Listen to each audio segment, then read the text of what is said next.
Supernatural, Episode 9, Season 11. My name is Spike. Welcome to my review.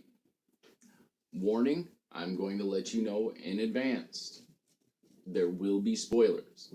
So, if you haven't watched the episode and don't want to know what happens, just click the video off now. Okay, you're still here? Awesome. Let's get started.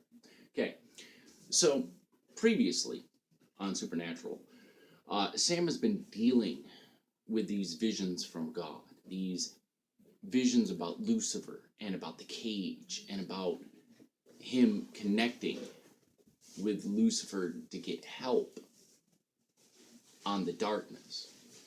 Since the darkness was formed from the mark of Cain, that's what was in the mark of Cain, was the darkness. It was trapped up like a lock and a key. So, since the darkness has been released, it's created chaos throughout the whole world. You know, Amara has been going town to town, place to place, killing people. Okay? So the darkness has been unleashed. And the only thing that the boys can do, the only thing that Sam and Dean can do, and that they can think of, is to try to get into Lucifer's cage in order to get his help to stop the darkness, because he's one of the only people, if not the only one, that was still there. Or was there from when the darkness first arrived. So that's what's been happening. Also, Dean and Amara have been getting closer and closer and closer, and they've had this connection, you know, since she's popped up. So, in this episode, how the episode starts is there is a fountain with some followers preaching about the Bible, preaching about God and the end times and everything, and Amara is there. And she just utterly laughs at all this. And then she brings down this blood that just comes out of this fountain, just flowing all over the place, and then starts smiting all these people with just massive thunderbolts from the sky. So, from there, Sam is having a vision about Lucifer and the cage and him getting in contact with him. And then, while he's in this almost like meditative, dream-like state, there's a burning bush behind him. And Sam thinks that this is a sign, so he brings it to Dean. And he's like, listen, Dean, I got this vision from God. And of course, Dean thinks this is preposterous. He's like, why would God be sending you visions? You know? So, from there, they go back and forth, back and forth, back and forth, back and forth, into this realization that they have no other choice but to get Lucifer's help. So in order to do that, they got to go find Crowley. So they go and find Crowley. They talk to Crowley. And they pretty much say that, you know, the darkness is God's sister. Like, what the fuck? God's sister?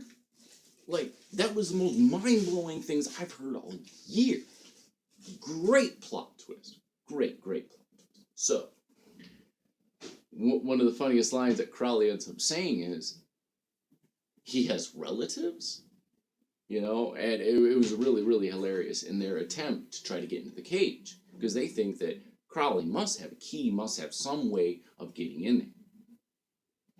But he doesn't even have a key. You know, God sealed that up a long time ago. So in order to break in, they got to get Rowena's help. Rowena in chains.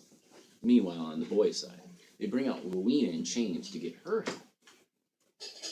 And to convince her to unlock the cage or find a way to get Sam in without him getting hurt. So while Amara's doing that, the boys are doing that, the angels, just a bunch of random angels, start getting together and creating this united campaign to try to stop the darkness. So, and it's a very reminiscent of the arrow of speech about united. So Dean, after trying to get Rowena's help, and they finally bring her back to the bunker, Dean goes to check out this murder scene at the church. While this is going on, Sam is keeping an eye on Rowena, making sure that she's not looking up anything that she shouldn't be looking up, keeping tabs on her. And then Dean, he's just in the middle of this church, or in front of this church, and then all of a sudden, he's in this playground. And he feels like this presence.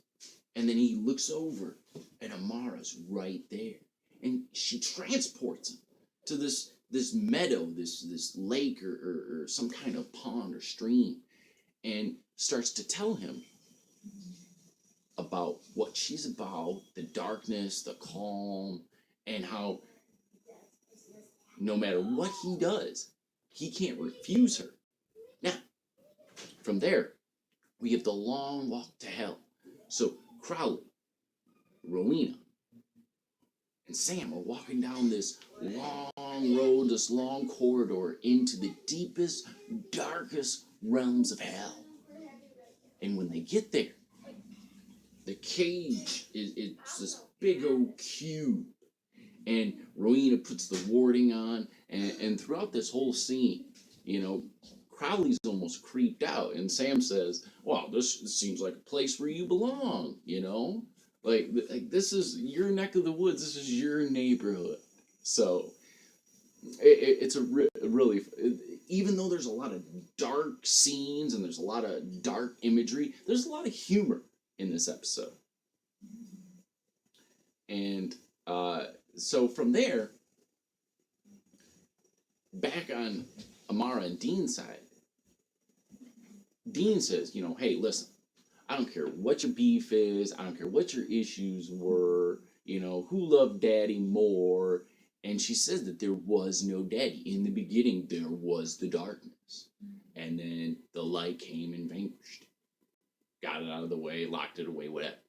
So, from there, they put the warding up, and a lot of smoke and mirrors and explode and fire and everything. And there's like this big fire that consumes the cage. And after like the big fallout of the fire, Lucifer's standing there with just red, glowing, dark, creepy eyes, And the first thing he says is, "Oh, it's my old buddy Crowley," and Crowley's utterly intimidated by this guy, and he's just like, "Oh, I'm just a mere acolyte holding down your torch," and Lucifer smiles. And the great thing is they got Mark Pellegrino to come back and do Lucifer, which he did a fabulous job all the other times he's played Lucifer. And he's got this very dark, very creepy vibe to him, which I think it really translates well on screen. So he's talking to Sam, and like he's got almost like this morbid like smile when he sees Sam, and Sam pretty much tells him that the darkness is here and it's consuming everything. We need your help to stop this, because God hasn't showed up yet. Maybe he will show up, maybe he won't show up. We don't know. But the point is, we need your help because you were there when the original Darkness was here. So come on, dude. Seriously. Help us out.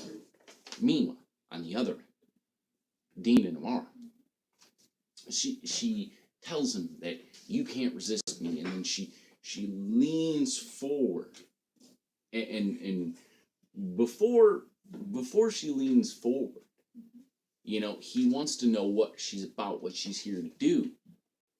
And, she only tells him a certain little bit, like only a certain amount of what she's here to do.